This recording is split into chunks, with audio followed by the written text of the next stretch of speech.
Whose language is it anyway? The following session will be conducted by Mr. Ashok Bajpai. He is a Hindi poet critic, translator, editor, and culture activist. With more than 13 books of poetry, 10 of criticism in Hindi, and 4 books on art in English to his credits, he is the executive trustee of the Raza Foundation, New Delhi. Mr. R.N. Joe De Cruz is a Tamil writer, novelist, and documentary film director. He won the Sahitya Academy Award in 2013 for his novel Korkai. His books include poetry compilation Pulam Bargal and Ari Sur Ulaga, which won the Tamil Nadu State Literary Award. He also wrote Stuart's Dawn, which won the Progressive State Writer Award. Shobha De's 17 books all have been runaway bestsellers. A widely read columnist in leading publications, her books include Surviving Men, Shobha at 60, Starry Nights, Speed Post, and Sethji. Mrinal Pandey has edited Hindi periodicals Vama and Saptahik Hindustan for the Times of Saptahik Hindustan for the Times of India and the Hindustan Times Group, and has been the editor anchor for Hindi news in Star News and Doordarshan.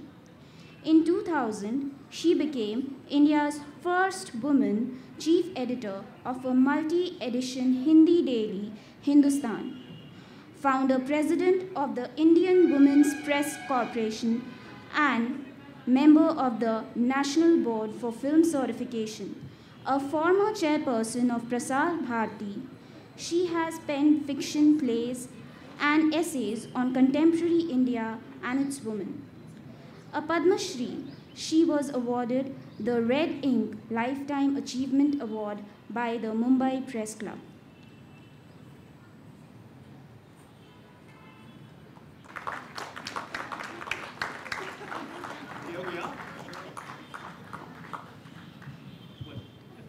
Let's start with good evening. Good evening, everybody. And since we are going to run this session pretty much in a free-flowing manner, we don't have an official moderator. So Bhavna has very kindly offered. Do you know what the topic is, though? It doesn't matter. At any rate, for those of you who are here, it's who owns language, whose language is it? And I think the right person to kick this off would be Mr. Bajpai.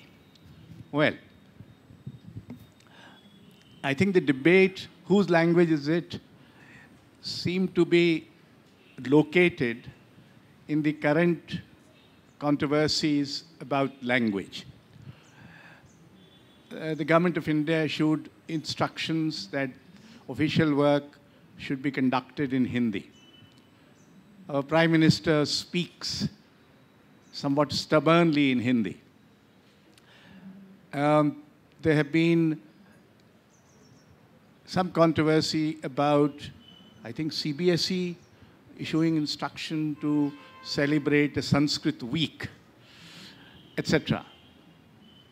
So although perhaps negatively, languages are back on the political agenda, which they have not been for a long time. In fact, if you look at the manifestos of most of the parties, one area which is left out completely is language. And this in a country where its plurality has been critically dependent on language. We are perhaps the most multilingual country in the world. We have something more than 20 languages which are given mention in the Constitution itself. And if one were to believe a people's survey of Indian languages conducted by G.N. Devi and his team, there are more than 700 languages and dialects in India. So there you are. It's a very plural country in that sense also. Then, many years ago, we created states on the basis of languages. And there was a reorganization of the states based on the language. When it was decided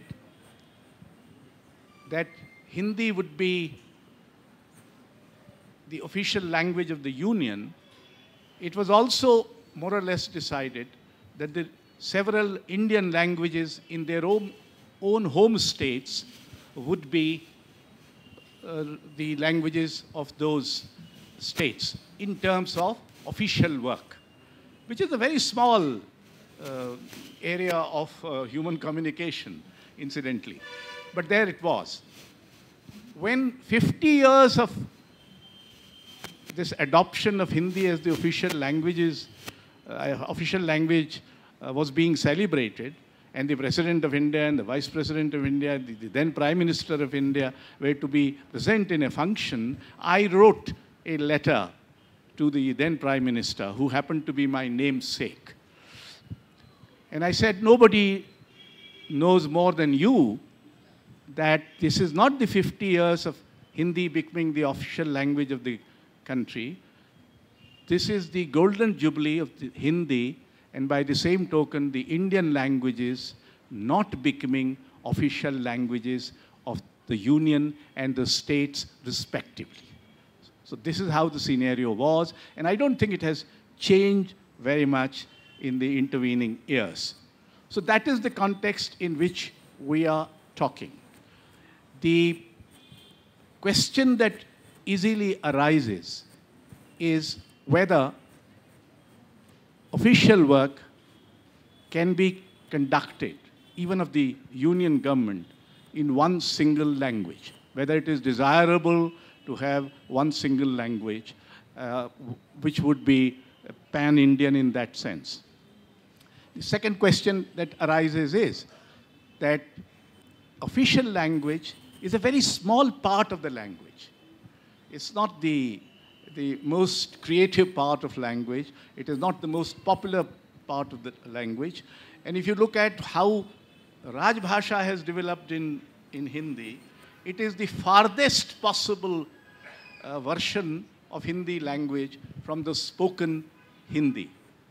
So the second question is, if official work has to be conducted, are these languages in a position to do so? Let me tell you, I was a civil servant for 35 years of my life, and official work is intellectually not very rich, intellectually not very dense, that you don't write intellectual analysis in official files.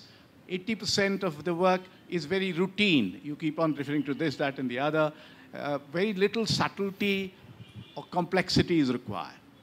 So that is one part.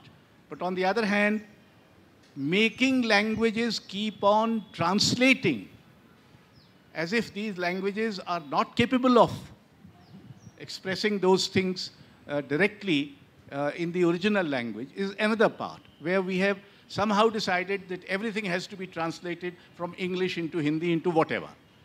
So this is the third question that arises. Now, I have done enough of Bakbak as an unappointed moderator, and therefore I'll ask maybe Shobha Dey, who thrust upon this, to say something about some of these issues. I would prefer to make this a more personal address, Sure. Not having had the privilege of being a bureaucrat, and not having had to deal with boring files. And How lucky. Yeah, really, I completely escaped that. So to me, language is something very personal, and language is something very fluid. What we've discussed earlier is the politics of language and the language of politics. But I feel to ask that question, who owns language? To me, the person using whichever that language is in whichever form, owns it. The state can never own a language. It's an individual who owns it. It's an individual's right to speak it, write it, think in whichever language he or she chooses. That language is not written in stone. That's the beauty of language. It's evolving all the time. Every generation contributes to language, adds color to it, adds its own narrative to language. Nothing is static. The language we speak today is not the language we spoke even 10 years ago. Now, with social media platforms, we are seeing the evolution of a very new dynamic in language. The way the young communicate, it's their language. They're very proud of it. We might think it's ungrammatical. We might be very, very concerned about expressing our entire emotional paradigm in 140 characters. But they have mastered it. SMS texting is their language, and they're very proprietorial about it. They feel we intrude into their space if we misuse that language or mangle it. So people do get very emotional and possessive about language, and that's how it should be. Language is emotive. And language, to me, is like a river. It's constantly moving. And as it flows from one state to another, one country to another, as it goes into the ocean, so many different influences from the banks pour into that river. And each destination, each city it crosses through, richly contributes to that language. So when we discuss language, what has been in India a great triumph of our plurality, celebrating, I think it's more than 2,000 dialects. 2,000 dialects. And officially, it's, I think, 23 recognized languages. And if I'm not mistaken, and you would know this better than all of us, and Mrinal, and of course, I'm sure you would too, Hindi was never declared the official language of the country. Never.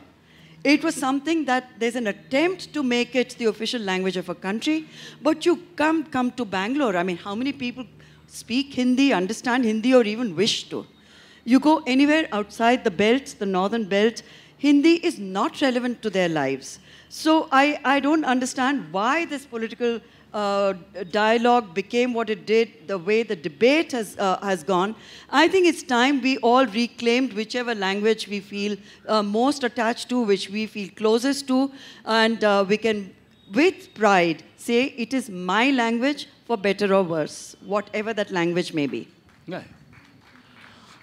Well, I mean, to add to that is that the state neither creates language nor can own it.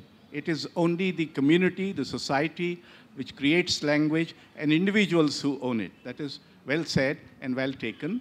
Now, Jose Cruz, maybe you like to butt in. Good evening. I see this particular subject into more personal thing. Everybody started saying, my mother is good, my mother is brave, my mother is old. And for everybody, their own mother may be superior to other.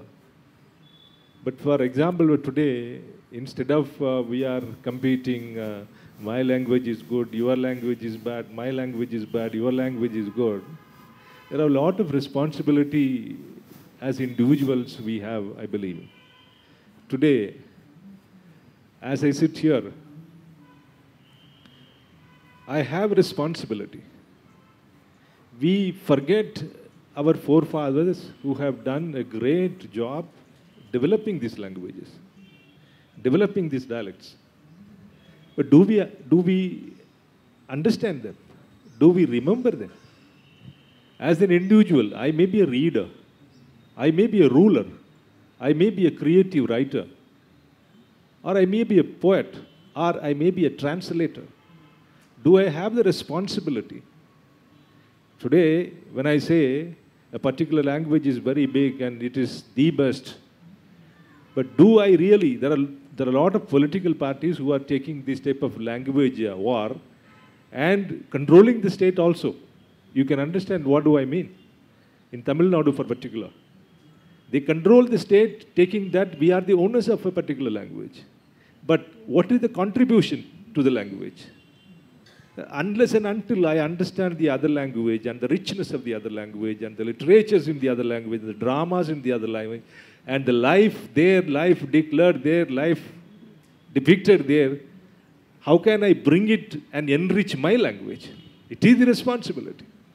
So I should have, first of all, before talking anything, I should be proud of my own language.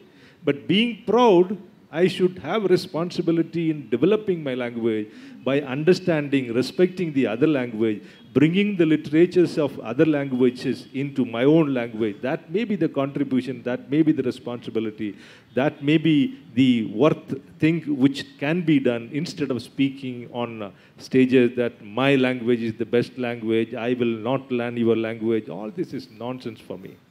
Thank you. Well, in India, as you know, each language is in the vicinity of another language. In fact, Indians are said to be either multilingual or at least trilingual. So each Indian knows something or the other of a neighboring language and things of that kind. The second thing is that a lot of translation in the last 50 years has taken place from one language into another. And that's a very interesting phenomena. That's a phenomena which had not happened at that level and that range before. So we know who is a Gujarati novelist, who is a Tamil poet, who is a whatever, from Kannada.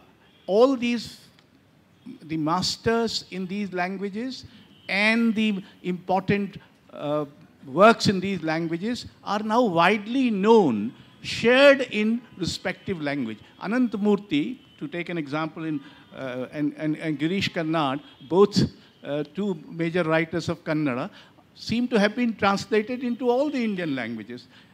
Everybody knows what they have written and more or less enjoy the same kind of prestige and popularity that they do in Kannada. So this has been happening.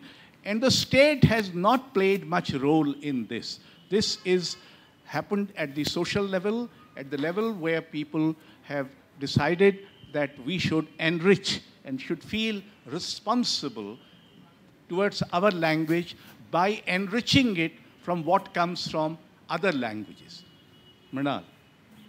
I'll start by disagreeing with Ashok. I think the state in India has always played a rather nasty and brutish role vis-a-vis the state language. It starts right with the Brahminical Sanskrit, which used to be the language of the kings, right, up to the beginning of the century and a couple of centuries after that. And it was rigidly removed from women and the outcasts. They were kept outside the pale of Sanskrit, which was the official language. There's a very funny story about a king called Bonadhya around 10th, 11th century. He was a Satvahan king, and he, like most kings, did not know his Sanskrit very well. But, like kings all over, insisted that everybody in his darbar speak in Sanskrit. And his official poet, the official poet was a great Sanskrit scholar, Bonadhya, and the king's name was, I forget the name, but he was a Satvahan king. Now, the king once sat in his harem playing with his numerous wives, and he mispronounced the word Ushtra, which means a camel. He said Ushtra. And the women made fun of him. So he said, I want to learn perfect Sanskrit. And the poet laughed and said, poets would take liberties with the king. And he laughed and said, nobody can teach you perfect Sanskrit, you don't know much Sanskrit anyways. So the king then announced that he would give half his kingdom and bags of gold, etc. to somebody who taught him. And Bonadhya simultaneously said publicly that if the king begins to speak the perfect Sanskrit, I should stop speaking Sanskrit and retire to the forest. As it happened, the king did learn Sanskrit and Bonadhya retired to the forest. There being a poet, he couldn't stay silent for too long. He had to hold forth. So he learned the language of the common people, Paishachi Prakrit. And he learned their stories. And then he finally said, I have to write these down. This is an entirely new life. I have to write these down. I will write it in Paishachi. So he said, but I don't have paper or pencil. So the Pishachas among whom he lived felt so touched that an erudite Brahmin was going to write this story of these low life forms. They took off their skins and offered it to him as parchment and their blood as ink. So he took some feathers and he started writing a huge volume. This is known as Vaddakaha or Brihat Katha. Now once the Granth was complete, then again the worry in him surfaced and he said it has to be presented at the court and to be commented upon. So the Pishachas carried it on their head and carried it to the king, who did not allow them to come in because they were outcasts. Gulati was so hurt by this that he decided to burn it up. So he started burning it and the Pishachas told him, just before you destroy it all, please let us hear our own stories in your grammatical Pishachi. So he started narrating the stories, and after each narration he would consign those to the flames. The stories were so riveting that not just the Pishachas but the animals, the birds, everybody came and started listening. They would not eat for fortnight, so they became very lean. So when the king's hunters killed the deer and the birds for the royal table, the king said, it's all bones. Where's all the meat gone? He said, the meat's gone into the stories. Everybody is listening and not eating or drinking. So the king himself went there and he sat there, and by the end his tears were rolling down his cheeks and only 7 chapters were left. So he went and hugged the poet and told him, you must come back to me and bring back these pages. And we will get it translated in, surprise, surprise, official Sanskrit. So that has been our past. So let us not fool ourselves. After that, again, if it was not Sanskrit, then it was Persian. If it was not Persian, it was English. And now it is Hindi. So one does understand people's are against being cut out. I mean, those were the feudal days, but today you cannot tell people this shall be your language. And we have brought you as a Hindi writer, as a Hindi journalist, and as the daughter of a Hindi writer, I am deeply upset by this emphasis, this really ugly, alienating emphasis on making Hindi an official language, but it cannot legally become, because according to the Constitution, unless the non-Hindi speaking states agree to accept Hindi as the official language, it cannot become the official language. So all this hoo-ha, you speak in Hindi, if you want to speak in Hindi, you say Udra, I don't care. But don't make such a song and dance about it, because it is destroying a very precious legacy. Let me also tell you that Hindi is spoken not in one state, but in at least 11 states up in the north. So I look upon Hindi as a bandwidth on which various kinds of Hindi are running.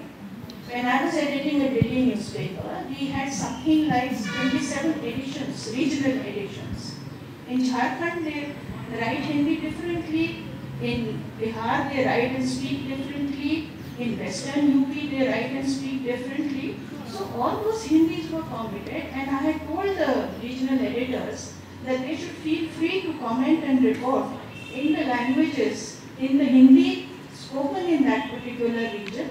And when the stories came to other headquarters, they would translate or make it to suit their particular readership.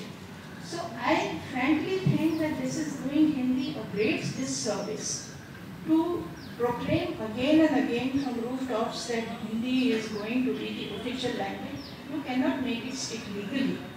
And also this is destroying Hindi, because Hindi is growing in its own, by its own propulsion. It is, you see it in Twitter, you see it in Facebook.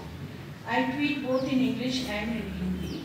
And I think in a country like ours, the more languages we know, the better as writers and as professionals it is for us. At my age, I taught, 5 years ago, I taught myself Marathi and I translated a 19th century travelogue from Marathi to English. This year I have just finished translating a Hindi travelogue again from Hindi to English, because I think we have to create catchment areas. So this bandwidth can be a catchment area in which I saw Chandrasekhar Kambar's plays in Hindi. I read Anant Murthy in Hindi, but I don't think it lost much in translation because the DNAs of the dialects and the languages are the same. So what are we talking about? I mean, in the 7th century or 8th century, there was a Matang Rishi who gave a theory of music which is very apt for Hindi also. He said there are two kinds of music, Margi and Deshi. Deshi is what Abala, Bal, Gopal and Kshetrapals use, which is women, children, cowherds and kings. That is Deshi or folk. And the rest, which is trained and compacted and grammatically correct and has a script, is Margi. So the Sangeet is Deshi and Margi, and I feel all languages in India have Deshi varieties, and they have. And he wrote a granth on music called Brihad Deshi. He collected a lot of Deshi bandwidths, combined them in one huge area, and made it flow. So I frankly, as a writer, do not see, as Nicholas also said, there is no quarrel between languages as such, but I do wish to record my utter disgust for the way Hindi is being talked about, because it is not even Hindi. It is not the kind of Hindi Abla, Bal, Gopal or Kshetrapal in the Hindi belt speak. It is Hindi of a very peculiar kind which they are creating, connecting it with राष्ट्रवाद, कि हिंदी हमारे राष्ट्र की भाषा है, राष्ट्र के स्वाभिमान का प्रतीक है. Come on, 1/3 of your people are living worse than animals. उससे स्वाभिमान नष्ट नहीं होता है. लेकिन अगर हिंदी यूज नहीं होगी, आपका स्वाभिमान नष्ट हो जाएगा. As a writer, I refuse to believe that. So I think let the languages prosper. Let all languages. My grandmother, who had very little formal education, got married very young, knew at least 7 Indian languages, including Gujarati, Kutchi and Kannada, because my grandfather was a big traveler and she had to take her brood and travel with him. My mother knew 5 languages, including Bangla and Gujarati. I taught myself Marathi, now I intend to teach myself Urdu. So I think one should enjoy the proliferation and the possibilities for interaction between various languages. I enjoyed translating from Marathi because, as it turned out, Vishnu Bhatt Godse, a Brahmin caught in the mutiny in 1857, came from the same area in Kannada, in Karnataka, from where my Panth forefathers had come and then gone and settled in Kumaon 6 centuries ago. So a lot of things that he said about tradition and about poverty, about not owning enough land, about wanting to travel north to get money. You know, you are going and he speaks Hindi by the time he is finished with the mutiny, because that is the language with which you make money. The rich princes paid him for performing yagyas for their well-being. So they collected money. So it's also a commercial proposition for the poor, apart from everything else. So I think we live and learn, and I think we should really all protest about this kind of polarization of states on the axis of Hindu. Well, I think what Mrinal has said is extremely well said. In fact, I think there is a kind of a disconnect in this respect between what the state wants to do, what the politics wants to do, and what languages are doing by themselves. So there is a big disconnect. I mean, the Hindi, or for that matter, any other language, Hindi alone has 46 dialects. So Hindi is a linked language between its own dialects. A Vajjika-speaking person from Bihar cannot possibly understand Marwadi-speaking Rajasthani. So they take recourse to Hindi, the Khadi Boli Hindi. So this is one fact. The second is that the languages have changed. And it is good that they have changed. and they have been changing in very different ways. हमारे मित्र होते थे विद्यानिवास मिश्र, वो एक वाक्य बताते थे कि मैं कमरे में घुसा, मैंने कमीज उतार कर कुर्सी पर रख दी, खिड़की खोली, आकाश की तरफ देखा और टेलीविजन चला दिया. This is a purely descriptive sentence, but he says it contains, and it's a Hindi sentence, it contains words from 6 languages. कमरा इतालवी से, कमीज अरबी से, कुर्सी पोर्चुगीज से, आकाश संस्कृत से, टेलीविजन अंग्रेजी से और बाकी तो हिंदी है. तो ये भाषाओं, you know, the languages, Indian languages have been very porous. They have adopted. Hindi में ही लें तो कुछ तो हमने टंग ट्विस्टर जो थे अंग्रेजों के, उनको पालतू बनाया. तो कैसे बनाया?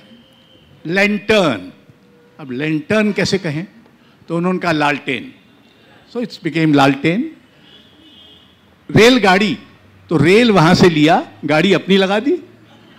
सो you know, this is how languages change. एक बार मुझसे, it has to be said to make you realise how ridiculous the official Hindi is. एक हमारे मुख्य सचिव होते थे, वो आखिरी ICS अधिकारी थे, रमा प्रसन्न नायक. उन्होंने एक दिन, मैं उप सचिव था शिक्षा विभाग में और सचिवों की बैठक चल रही थी, मुझे फ़ोन आया कि अशोक मुख्य सचिव बुला रहे हैं. अब उप सचिव को मुख्य सचिव बुलाए तो उसकी वैसे ही घिक्की बन जाएगी, क्योंकि उप सचिव की ओर तो मुख्य सचिव की नज़र ही नहीं जाती थी.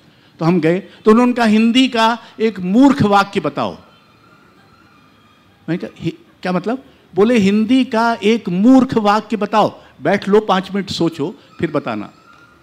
तो मैंने जो हिंदी का मूर्ख वाक्य बताया मैं आपको बताता हूँ. कृपया अपना पत्र क्रमांक फलाना, दिनांक 24 सितंबर 2014 का अवलोकन करने का कष्ट कीजिए. अब मैंने कहा इसमें मूर्खता क्या है? तो मैंने कहा मूर्खता पहले ही शब्द से शुरू होती है. हिंदी और उर्दू में क्रियापद को आदर सूचक बनाया जा सकता है. आइए, बैठिए, भाड़ में जाइए, जो भी आपको कहना हो, आप आदर पूर्वक क्रिया में ही कह सकते हैं. इसलिए अलग से कृपया लगाने की जरूरत नहीं है. ये तो आप खामखा अनुवाद, चूंकि वहां प्लीज, फिर क्रमांक के बाद दिनांक. अगर आप दिनांक ना लिखें तो 25 सितंबर 2014 को कोई पता तो नहीं समझ लेगा, वो दिनांक ही रहेगा. इसलिए दिनांक क्यों कह रहे हैं? उसके बाद है, वो तो अद्भुत है, अवलोकन. लुक धातु, उसमें लगाया उपसर्ग अव, अब कृदंत बना अवलोकन, ये संज्ञा बन गया, तो उसके साथ एक सहायक क्रिया लगानी पड़ेगी. तो अवलोकन करने. अब फिर याद आया कि कहीं जिसको चिट्ठी भेज रहे हैं उसके प्रति सौजन्य में कमी न हो जाए, तो अवलोकन करने का कष्ट कीजिए. ये 5 शब्द काहे के लिए कहे जा रहे हैं? देखिए. यानी इसको यूं कहा जा सकता था कि अपना 23 सितंबर 2014 का पत्र क्रमांक फला फला देखिए. ये ना कह के इतना द्रविड़ प्राणायाम किया जा रहा है. ये सब इसलिए हो रहा है कि जो हिंदी में लिखा जा रहा है, जो भारतीय भाषाओं में लिखा जा रहा है, और जो उनके राजभाषा संस्करण में बनाया जा रहा है, उन आपस में कोई संवाद नहीं है, कोई संबंध नहीं है, कोई ऐसा नहीं. हमारे यही मुख्य सचिव कहते थे, हिंदी में लिखा जाता पूर्व में ऐसा कहा गया है, पहले ऐसा कहा गया नहीं, पूर्व में ऐसा कहा गया है. तो उन्होंने ऐसी लाल गोला बनाया और कहा पश्चिम में क्या कहा गया है. तो ये इस तरह के बहुत उदाहरण दिए जा सकते हैं. लेकिन जो असली बात है वो ये है कि भाषाओं की राजनीति और भाषाओं की सृजनात्मकता और दूसरी भाषाओं से उनका संवाद और सहकार, उनका आपस में मेल जोल, ये बिल्कुल 2 अलग बातें हो गई हैं. हमको ध्यान इस पर देना चाहिए कि हमारी भाषाएं अपने अपने क्षेत्र में क्या कर रही हैं, कैसी अपनी जिम्मेदारी निभा रही हैं, उन भाषाओं में कहाँ कहाँ से चीज़ें आ रही हैं. अंग्रेज़ी से भी आए और फ्रेंच से भी आए और जर्मन से भी आए और दूसरी भाषाओं से भी आए, और उनमें जो इस समय स्फूर्ति है उनमें जो प्रयोगशीलता है, जो निर्भीकता है, हम लोग जो धवलकेशी हैं, सफ़ेद बाल वाले, हम लोग बहुत व्याकरण इत्यादि का लिहाज करते हैं। कई बार सोचते हैं क्या बोल रहा है, ऐसे इसको हिंदी बोलना नहीं आती है, इसको कन्नड़ बोलना नहीं आती, क्योंकि बहुत सारे शब्द ऐसे ठूसे जाते हैं आजकल जो हम लोगों को ठीक नहीं लगते। तो हम लोगों को ठीक नहीं लगने से भाषा की प्रकृति नहीं बदल सकती, हम भाषा नहीं बदल सकते, चाहे हम कितने ही पंडित हों। भाषा तो लोग ही बदलेंगे, लोग ही तय करेंगे कि क्या होना है।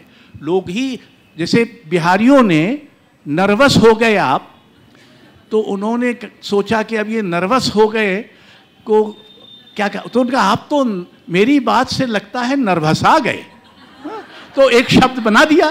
तो मुझे बहुत खूबसूरत लगता है कि आप कहें कि आप हमारी बात से नर्वस आ गए। तो ये जो भाषा बदलती है, जो अपने को नए ढंग से उसमें शब्द आते हैं, मुहावरे आते हैं, अंतर्ध्वनियाँ आती हैं। भाषा सिर्फ शब्दों का समुच्चय नहीं है, उसके पीछे जाति स्मृति आती है। क्या आप याद करते हैं, क्या आप भूलना चाहते हैं, कहाँ से आप उधार लेते हैं, कहाँ से आप चुराते हैं। हर भाषा दूसरी भाषा से चुराती है, जैसे कि हर कवि दूसरे कवि से चुराता है। तो ये तो सब चोरी चलती है, और सार्वजनिक चोरी है, खुलेआम चोरी है। यही, इसी से हमारा घर भरता है और इसी से हमारा घर और परिवार चलता है। इसको राज्य क्या कर रहा है, इसकी ज़्यादा चिंता नहीं करनी चाहिए, क्योंकि राज्य का क्षेत्र छोटा ही होगा। मृणाल मुझसे असहमत है, मैं जानता हूँ। राज्य का क्षेत्र बहुत बड़ा है, खासकर गरीबों के लिए।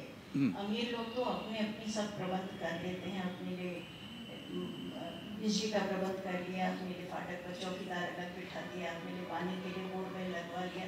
लेकिन गरीब तो पूरी तरह राज्य के आश्रय है, इसलिए राज्य को हम बख्श नहीं सकते। नहीं, राज्य को चुन करके हाँ, ये तो ठीक है।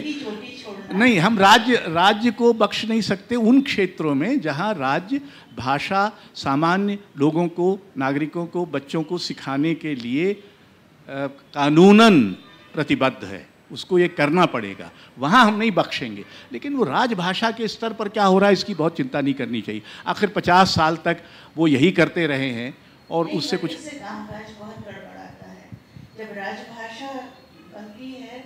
मैं आपको अपनी उसका उदाहरण देती हूँ। प्रसार भारती में मैंने देखा कि अब चूंकि हिंदी में कामकाज करना है, तो हर अफसर ने अपने लिए एक डेटा एंट्री ऑपरेटर मांगा कि भाई हम हिंदी में टाइप कर सकते हैं, हमको हिंदी टाइपिस्ट। फिर एक हिंदी अधिकारी आ गए। हिंदी अधिकारी को अपना डेटा एंट्री ऑपरेटर की ज़रूरत हुई, क्योंकि जब उन्होंने ग्रेजुएट किया था उस वक्त उनको डेटा एंट्री करना नहीं आता था। तो ये भानुमति का कुंभा बढ़ता जाता है। With result 85% of the total amount earmarked for expenses for Prasar Bharati goes into paying salaries, and a good part of it goes in this kind of linguistic politics, which has bored terrible holes all over. हाल उसके बाद भी हाल ये है कि सारी भाषाओं की जो न्यूज़ आती है वो अंग्रेजी में ट्रांसलेट होगी, फिर अंग्रेजी वर्जन सब भाषा के डेस्क को दिया जाएगा कि आप इसको अपनी लैंग्वेज में ट्रांसलेट कीजिए। एक बार बुलेटिन मेरे पास आया जब मैं पहले दूरदर्शन में थी, जल तरबूज, समझ में नहीं आया कि ये क्या है। पता चला कि वो इंग्लिश बुलेटिन में वाटरमेलन था, जल्दी ट्रांसलेट हुआ तो जल तरबूज। सो इसलिए राज्य को रोकना बहुत ज़रूरी है। पहले मैं भी ये सोचती थी कि राज्य बेचारा क्या है, बहुत मुँह मार लेगा, कुछ खास नहीं बिगड़ेगा, भाषा तो चलती रहेगी। लेकिन राज्य के हाथ बहुत लंबे हैं, और जब पैसा खाने लगते हैं इन सब चीज़ों से, भाषा के नाम से, तब तकलीफ। But even after this, even after all sort of what you are explaining now, Angarege is dominating or not? Angarege is dominating. Angarege is our ruling language. For example, now today in I could remember going back to, you come to a city or come to a village. The language, the Angarege has reached everybody. You speak one sentence, in the sentence at least one or two words, it is not in the city. In the village also, the Angarege is there or not? English is there. I remember that Lord Macaulay was saying, I have been traveling all along the villages in the country, and these people are very rich, they are culturally very strong. Oh, culturally very strong. How are we going to finish them? If I am able to finish them through the language only. Now, that language finishing is happened or not? We are saying that is what I could precisely want to tell you. Like this is the language, we love our language. But at the same time, we have allowed other language to come here and dominate us. Sorry, I take 2-3 minutes more. I have been going to China for a couple of times, maybe quite recently, about a month back. Just make sure you don't call him 11 Jinping. That's all when you go there. Again, language. Anyway, when I went to China, I was meeting a person who was a vice president level in a shipping company. I am also vice president of a shipping company. Now, I have a language which can, for the communication, I have only English. So, this is the universally accepted language, so I have to believe it, I have to depend upon English. Now, when I go there, that person is not even looking at me, not even saying good morning or what is he saying, I don't understand. Not even one single word. One single word in English is coming out. So that means we are holding English language, which is higher than every other languages in India. We have developed a lot, and China, which has not lifted the English language, is not developed. Please. May I contradict you, please? It is because China did not give priority for the longest time and did not teach English. They suddenly woke up when India was beating them, especially in the IT sectors. And now they have not only made English compulsory, but they're beating us because they've done it and they've done it faster and they've done it quicker. But we are discussing the supremacy of language. I mean, I have a problem with any language group, claiming that kind of supremacy. One point, I'll tell you. So maybe that is the reason today controversy, India is back office and China is the manufacturing. Do you agree? Not correct also, but this is not the forum to discuss that. India should be manufacturing. We are talking about, I think in your mind you think that there is some kind of an attempt to make English the language across India. I don't think, A, that it's completely a disadvantage if it's a language. At the end of it all, what is the purpose of language? The purpose of language is communication. Good communication or bad communication is not for us to decide. The purist will always say there's one way of saying it, and the regular person will say, well, this is how I say it, so long as I get what I'm saying across to the next person, as long as I'm understood, I have achieved my objective. However you do it, you can do it with a melange of 10 languages.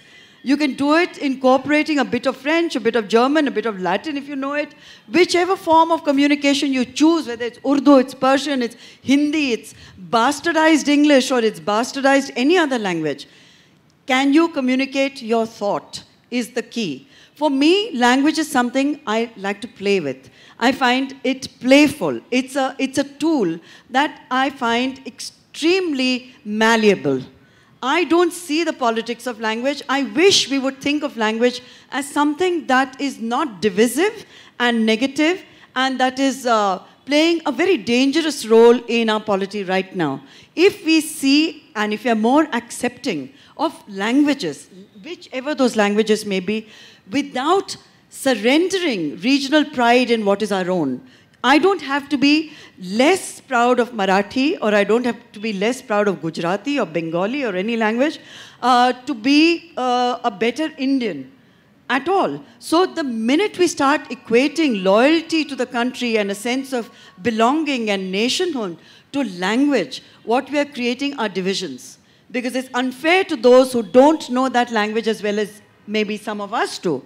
And that may be the whole idea of politicizing a language issue so that you can better control those who don't have the same access to that particular language.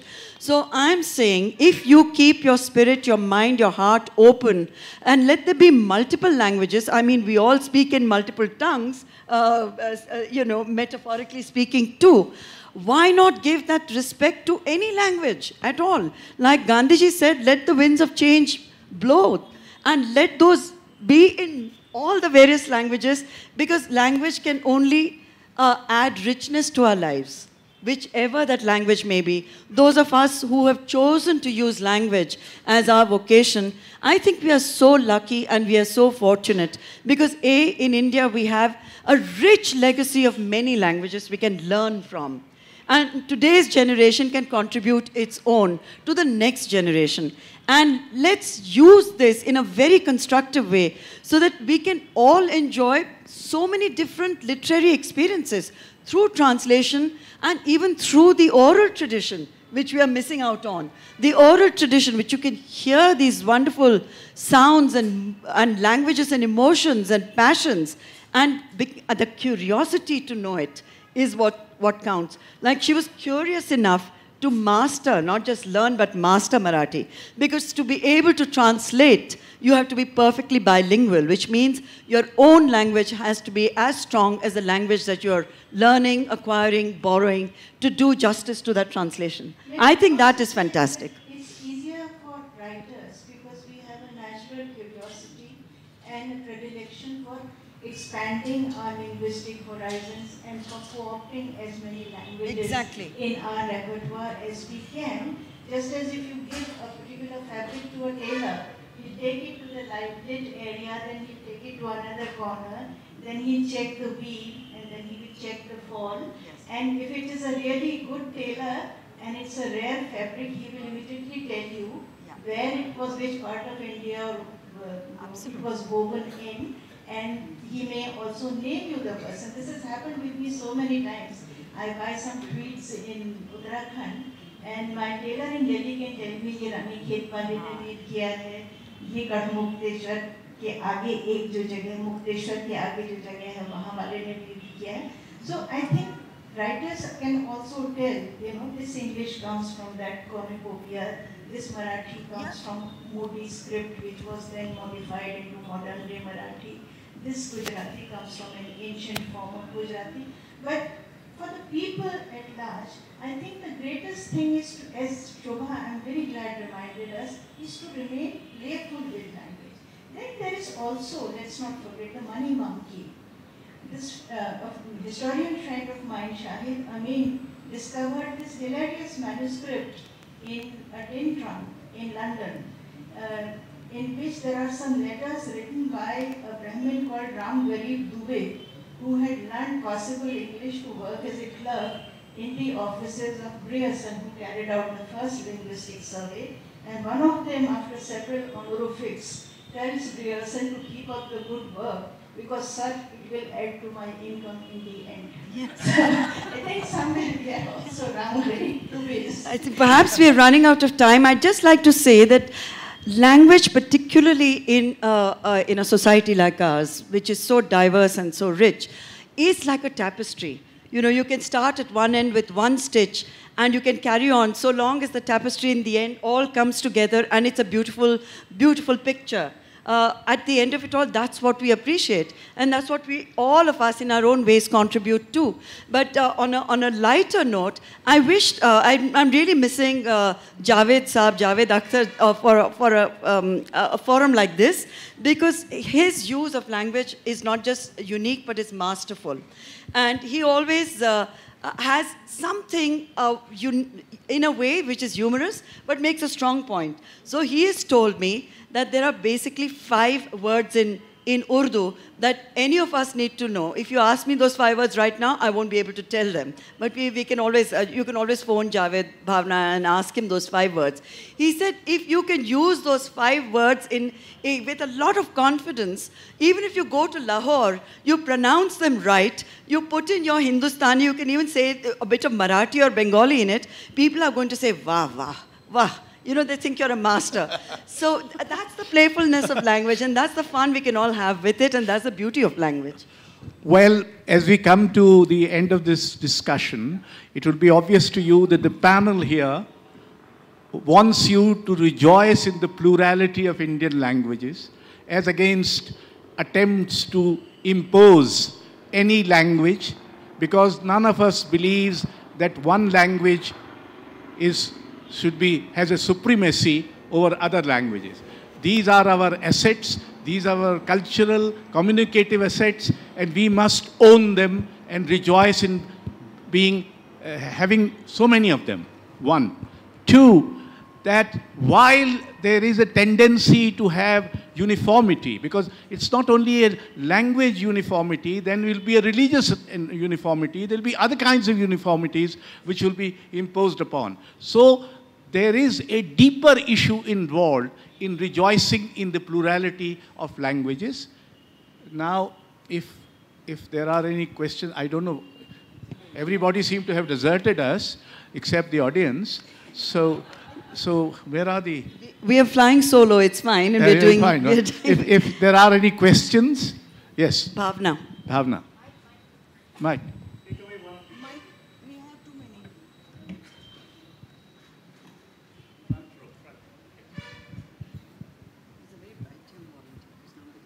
Even if you guys are flying solo, I must say that you are doing a very good job. Thank you. It has been a very interesting discussion. Oh, I thought you were going to make some comment rather than just compliment her. Shobha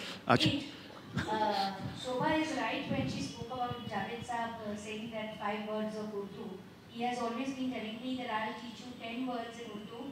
You go to Dilip Kumar and you use it anywhere, he will say fantastic. So, I don't have a comment, but I have something to share. I used to work for Chitralekha, which was a Gujarati publication, and very erudite Harkishan Mehta was a very famous novelist, would sometimes call me to his room and say that let's discuss some topics which you can write for magazine. So I would sit with him and I would say, सोचूं छू गुजराती में वो पूछेंगे कि क्या लिखोगी. So I would say कि हूँ सोचूं छू. So he would say कि सोचવું હોય તો શૌચાલયમાં જા, વિચાર કરવો હોય તો મારી પાસે બેસ. So सोचना and विचार. It was a play on the word. So, yes. I mean, for those who don't understand Gujarati, sochu chu is I'm thinking, and he says if you want to think, go to the shauchale because it rhymes kind of. It's Go to the toilet. Toilet, shauchale is to, and then a thinking nation. And if you want to vichar karvano che, to hamare office ma besi ja. I want to recount one family story. My mother had an aunt, a cousin of her father's who stayed with them. She was a child widow, and she was known as Titli Bua. So Titli Bua didn't know a word of English, but she was very keen to converse with a meme. She said, I don't want to die without ever having conversed with a meme. So whenever you invite some Angrez people to the house, please seat me next to the meme. So my grandfather had probably organized some kind of a formal dinner for the commissioner or whoever. He and his wife, they were Britons, and they came. And my grandmother, much to the ire of her husband, seated her Titli Bua next to the lady. And Titli Bua kept staring at the meme and then smiling at my grandmother benignly. Then she struck a conversation, and this lady was listening to her riveted attention. And then they joked and laughed or whatever. And then when she left, she embraced Titli Bua. So my mother said we all flocked to her as soon as the guests had left, and we asked her, Titli Bua, what on earth did you talk about? So she said, I saw that the meme was married because her husband was there, but she was not wearing a Mangal Sutra, she was not wearing a bindi. So I was joking with her, you are not like a widow like me. Why don't you put bindi? Why don't you put Mangal Sutra? And she said, yes, good, very good, very good. Then I thought I should get more personal. I noticed that she had not oiled her hair. So I hunted in my mind for the word for oil. And she said that I remembered that the only foreign word that I knew, foreign meaning non-Kumauni word that she knew was chirag. And she knew chirag meant a lamp and that you put oil in the lamp. So she said, I told the Mem Sahab, no chirag, no chirag. And she said, you're a wonderful child. And so that was Titli Bua's conversation across cultures, across languages. And I think this is a wonderful story to sum up, the accessibility and communicability human beings have. Indian languages are endangered today by translating English literally. I'm a very keen cricketer and I listen to the commentary, and the fellow says, "उन्होंने बल्ले का मुंह खोल दिया और गेंद इधर चली गई." He opened the face of the bat. But that doesn't mean that the Hindi commentator should say, कि उसने बल्ले का मुंह खोल दिया. well.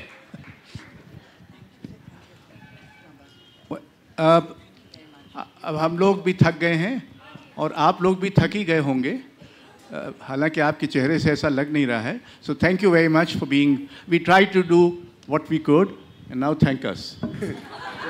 Very well, yeah. Thank you, ma'am. Thank you, sir. I kindly request with all of you to please sign the board behind. We have signed. I've signed. Okay. Thank you, ladies and gentlemen. I request you all to please vacate the area as there'll be fogging going on for 15 minutes. We'll resume in 15 minutes with the classical concert, the cultural event by Srimati Bombay Jayashree Ramnath. Thank you. Please vacate the area.